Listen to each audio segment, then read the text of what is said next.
다윗이 왕이 되고 나서 하나님을 향해 무엇인가 하고 싶은 두 가지 마음의 소원이 생겼습니다. 첫 번째는 우리가 지난 며칠 동안 살펴보았죠. 예루살렘의 언약궤를 가져오고 싶은 마음의 소원이에요. 두 번째는 오늘 읽었던 본문인데 성전을 짓고 싶은 마음의 소원입니다. 자신은 백향목으로 만든 궁에 살고 있는데 이 언약궤는 시장 아래에만 있는 것이 너무 불편하게 보였던 거예요. 모세 때 이스라엘의 성막이 있었을 때는 언약궤가 어디에 있었나요? 성막 안에 있었죠. 지성소 안에 있었어요. 지성소 안에 언약궤가 있었어요. 지금은 지성소가 없죠. 성막도 없고요. 그래서 휘장 아래에다만 보관할 수밖에 없었습니다. 다윗은 그런 지성소가 있는 그런 성막과 같은 형태, 건물로 된 그런 성전을 지어서 언약궤를 잘 보관하고 싶었던 거죠. 그리고 하나님을 예배하고 싶었던 그런 마음을 알 수 있습니다. 너무 귀한 거죠. 하나님을 위해서 살고 싶은 이런 마음들은 너무 귀한 거예요. 이런 마음의 소원이 우리에게 불일듯 막 일어나야 돼요. 주님을 위해서 살고 싶은 마음, 주님을 위해서 뭔가를 드리고 싶은 마음들, 주를 향해서 뭔가 달려가고 싶은 이 마음의 소원이 우리에게 일어나야 됩니다. 여기서 여러분 중요한 게 있어요. 우리가 하려는 모든 것이 하나님의 뜻이냐는 거예요. 하나님으로부터 이게 시작이 되어지냐 굉장히 중요합니다. 성전을 짓는 것 누가 봐도 하나님 뜻처럼 보이죠.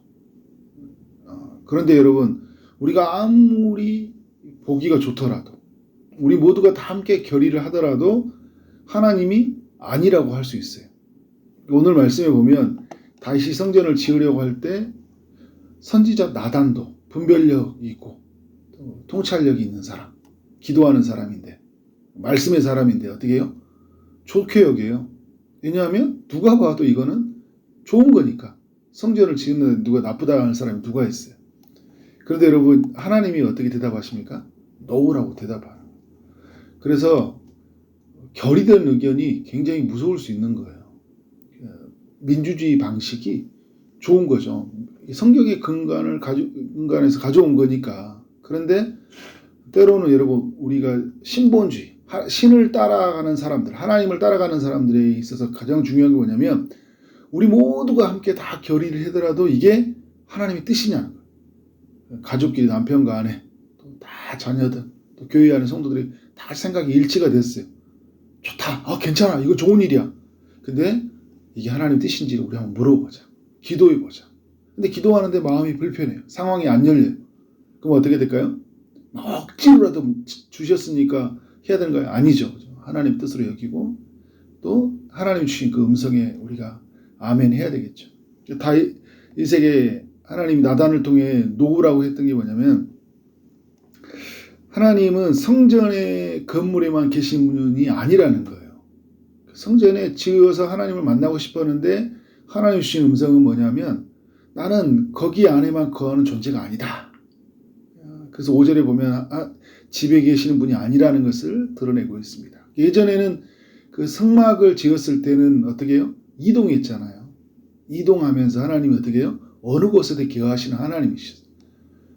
그러나 건물로 지어진 성전은 어떻게 돼요? 그곳에만 계시는 하나님이 되잖아요.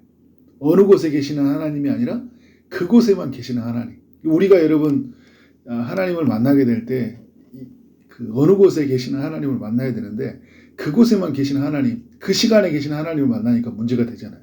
예를 들어서 주일날 오전 11시에 교회에서 만나는 하나님으로 끝나면 안 되죠. 매일 새벽 5시 반 교회 또 새벽 재단에서 만나시는 하나님 이렇게만 끝나는 게 아니라 어느 곳에든 계시는 하나님이죠. 하나님은 다윗에게 이걸 가르쳐 주신 또 하나는 뭐라고 하냐면 하나님이 성전을 지으라고 명령하지 않았다는 거예요. 6절 이하에서 이야기를 하고 있는데 하나님은 어느 누구에게도 사사에게도 선지자에게도 누구에게도요 성전을 지으라고 말한 적이 없어요. 좋은 성전, 백향목과 같은 재료로 좋은 성전을 지으라고 말한 적이 없어요.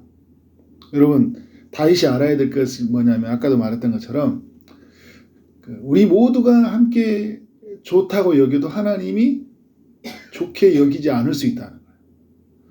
또 성전은요, 인간이 지어지는 게 아니에요. 인간이 짓고 싶다고 해서 짓는 게 아니에요. 이 성전은 하나님에게서부터 시작이 돼야 돼요. 그래서 여러분 모세 때 어떻게 했어요? 하나님으로부터 시작이 되어졌잖아요. 모세를 불러가지고 출애굽기 25장에 보면 하나님이 거할 집을 만들겠다 하면서 어떻게 돼요? 모세로 하여금 성막을 짓게 해요. 모든 것은 하나님에 의해서 시작이 되어져야 된다. 그래서 모세에게 뭘 보여주냐면 히브리서 같이 연결해 보면 모세를 하나님의 그 초소를 보여줘요. 하늘 성전을 보여준 다음에 그리고 이 땅에 성막을 짓게 하는데 그 성막의 크기와 모양을 다 알려주셔서 짓게 하십니다. 이렇게 일을 하시는 거죠. 이 땅의 최종 성전이 뭐였죠? 예수님의 몸으로 지어진 성전이잖아요. 인간이 예수님의 몸으로 지어진 성전을 지어주세요. 이 땅의 건물과 비교할 수 없는 성전을 지어주세요. 이렇게 말하면서 시작됐나요? 아니에요. 하나님으로 뜻으로부터 시작이 되어졌어요. 이런 생각을, 아이디어를 인간은 가져본 적이 없어요. 예수님의 몸으로 성전을 지어진다? 그게 뭐야? 누구도 생각할 수 없는 아이디어잖아요. 하나님이 생각해 하셔서 뭐예요? 백성들로 하여금 지어지게 하신 거죠. 하나님의 결정에 의해서, 하나님의 계획에 의해서 성전이 지어진 거죠. 인간이 할 수 있는 건 뭐냐면 하나님의 계획과 하나님의 결정으로 이루어진 것에 우리는 예수로 순종하고 나가는 거예요. 다윗의 소원이 잘못된 거냐? 오늘 이런 마음의 소원을 가지면 안 되냐? 이건 아니에요, 여러분. 하나님이 알려주시는 거예요. 하나님이 오늘 다윗의 그 마음의 소원을 정죄하지 않아요. 정죄하지 않고 오히려 세 가지 약속을 주십니다. 어떤 약속이냐면 첫 번째는 이 세상에서 존귀한 자들 이름과 같이 다윗을 높여주겠다는 약속이에요. 이제 7절과 8절에 관한 이야기죠. 그리고 두 번째는 뭐냐면 9절부터 14절까지 약속인데요. 다윗의 왕조를 영원히 무너지지 않은 견고한 그런 왕조, 그런 나라로 만들어주겠다고 약속을 합니다. 세 번째는 뭐냐면 다윗의 아들을 통하여 그 하나님의 집을 짓겠다. 그가 하나님의 집을 짓고 또 하나님이 또 그를 통해서 집을 짓게 하겠다는 거예요. 결국 솔로몬을 통해서 건물로 지어진 성전이고 또 예수님을 통해서 어떻게 합니까? 몸으로 지어진 성전을 이제 주님이 이제 짓게 하시잖아요. 근데 여러분 다윗이 이 하나님의 약속을 받고 나서 하나님의 응답을 받고 나서 어떻게 합니까? 굉장히 기뻐요. 기도로 나아가요. 다윗이 놀라운 걸 발견해요. 성전을 지으려고 했는데 그렇게 마음의 소원을 시작했죠. 근데 하나님이 노라고 대답하는 과정에서 하나님의 그 영원한 계획을 보고 다시 굉장히 감동을 하고 또 이 마지막 절에서 뭐라고 해요? 하나님께서 주께서 복을 주셨사오니 이 복을 영원히 누리리다 이렇게 고백을 하는 거예요. 여러분 하나님 뜻에 다시 재수정됐잖아요. 자기의 생각으로 가는데 무슨 생각으로 채워졌습니까? 하나님의 생각으로 채워졌어요. 자기의 뜻은 꺾여지고 누구의 뜻으로 그의 마음이 채워졌습니까? 하나님의 뜻으로 채워졌어요. 이게 하나님이 만난 사람들의 특징이에요. 하나님을 위해서 즐거이 헌신하고 싶은데 그래서 하나님께 나아갔어요. 하나님이 주신 답으로 채워져 가는 거. 근데 우리 이제 고집을 부리면 뭐냐면 내가 처음 가졌던 마음들로 막 계속 가져가 버리려고 하는 사람들이 있어요. 굉장히 위험합니다. 그러니까 여러분 사도 바울도 그러잖아요. 자기가 아시아로 가고 싶었는데 사도행전 16장에 보면 근데 하나님이 어떻게 됩니까? 유럽으로 마게도냐로 오라고 하잖아요. 다윗이 어떻게 합니까? 그러니까 바울이 자기 생각을 내려놓고 다시 주시는 하나님의 생각으로 그가 아멘하고 마게도냐로 가버리잖아요. 우리에게 이런 이야기가 있어야 되는 거죠. 우리가 연초에 하나님이 이런 음성을 주셨는데 나에게 이렇게 하라고 말씀해 주셨는데 막 하면서 그것을 끝까지 가는 것이 아니라 하나님이 가다가 어떻게 돼요? 처음 하나님 주셨던 마음의 소원에서 그 다음 걸음을 걸어갈 때 또 다른 이야기를 하실 때가 있어요. 그건 뭐냐면 그 하나님이 그를 통해서 하시고자 하는 일이 있기 때문에. 근데 여러분 그 첫걸음이 되게 중요하죠. 근데 그 첫걸음이 전부가 아니에요. 그런 면에서 우리는 신앙이 가지고 있는 그런 고집들을 많이 꺾어야 돼요. 내 생각들을. 내가 만나는 하나님, 아까도 처음에도 이야기했던 것처럼 이곳에만 계시는 하나님, 이런 하나님에 대한 이야기잖아요. 그러니까 다윗은 아직도 어떤 장소, 어떤 시간에 매여 있는 하나님을 알고 있는 거잖아요. 아니야, 나는 어떤 곳에 있는 것이 아니라 어느 곳에도 있는 곳이고, 그리고 이 다윗의 나라를 통해서 어떻게 먼 미래까지 보고 계시잖아요. 우리는 한 수, 두 수밖에 보지 못하는데 주님은 우리가 볼 수 없는 수많은 이야기들을 가지고 우리를 이끌어 가시는 거예요. 그때 우리는 하나님 앞에서 어떻게 됩니까? 두 손을 들고 주님이 맞습니다. 주님의 뜻이 맞습니다 하면서 우리는 그렇게 나아가는 줄 믿습니다. 그렇게 마음에 대한 소원을 가지고 하나님 앞에 즐거이 헌신하면서 나아가기를 원하고, 모든 것이 하나님의 뜻과 하나님의 계획에 의해서 우리의 삶이 경영이 되어지고, 그래서 우리의 삶 안에 그 다윗이 말했던 것처럼 여호와여 주께서 복을 주셨사오니 이 복을 영원히 누리겠습니다. 그런 예침이 우리 모두에게 있기를 주님 이름으로 축원합니다. 아멘. 기도하도록 하겠습니다.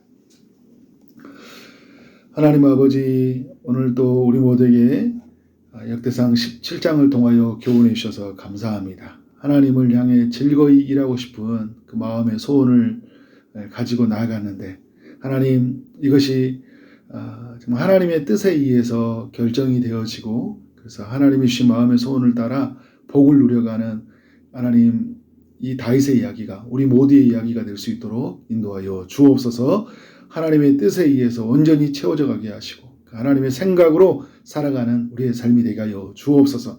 이곳에만 계시는 하나님이 아니라 어느 곳에서 계시는 하나님을 만나게 하시고, 이 시간에만 계시는 하나님이 아니라 어떤 시간에서도 계시는 하나님, 우리 모든 시간 속에 임재하셔서 일하시는 하나님을 만나고 살아가는 우리의 삶이 되게 하여 주옵소서. 오늘도 주의 응답을 기다리는 이들이 있습니다. 주님이 찾아가서 일하시되 특별히 육체의 아픔 중인 이들 주님이 친히 손으로 만져주시고 온전히 깨끗하게 나아 먹게 하실 줄 믿습니다. 피 묻은 손으로 안수하여 주옵소서. 취업을 준비하는 이들, 결혼을 준비하는 이들, 임신을 준비하고 출산을 준비하는 모든 이들에게 주님이 함께하여 주옵소서. 오늘 하루 만나는 모든 사람들에게 주님의 사랑이 흘러가게 하시고 주어진 일 최선을 다해 일하게 하심으로 말미암아 하나님께 영광이 우리 모두에게는 큰 기쁨이 되는 하루 되게 하여 주옵소서. 예수 그리스도 이름으로 기도를 쌓옵나이다. 아멘.